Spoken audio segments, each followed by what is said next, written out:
სურს საზოგადოებას მივაწოდოთ ინფორმაცია ბოლო 24 საათის განმავლობაში საქართველოს მასშტაბით ჩატარებული საპოლიციო ღონისძიების შესახებ. საქართველოს შინაგან საქმეთა სამინისტროს თანამშრომლებმა თურქ კოლეგებთან ერთად ჩატარებული ოპერატიული ღონისძიებებისა და საგამოძიებო მოქმედებების შედეგად თურქეთის სამართალდამცავი ორგანოების მიერ ძებნილი 12 პირი დააკავეს. ყველა მათგანი თურქეთის რესპუბლიკის მოქალაქეა.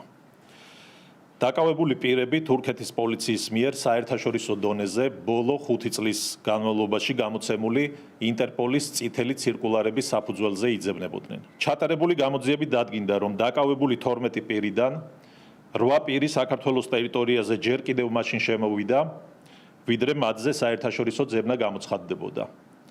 ხოლო 4 პირი საქართველოში შემოსულია უკანონოდ, რის საფუძველზეც მიმდინარეობს შესაბამისი სისხლისამართლებრივი პროცედურები. დაკავებულ პირთა შორის არიან მძიმე და განსაკუთრებით მძიმე დანაშაულის ჩადენაში ბრალდებული პირები.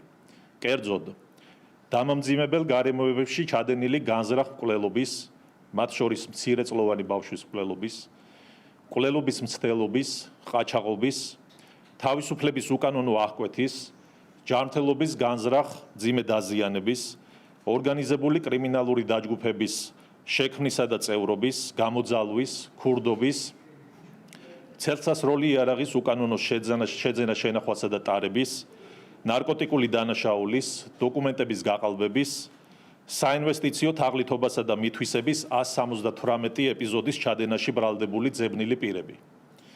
ამასთან სამართალდამცველების მიერ ერთ-ერთი დაკავებულის პირადი ჩხრეკისას ნივთმტკიცებად ამოღებულია ცელსასროლი იარაღი და საბრძოლო მასალა, რომელსაც თურქეთის მოქალაქე უკანონოდ ინახავდა.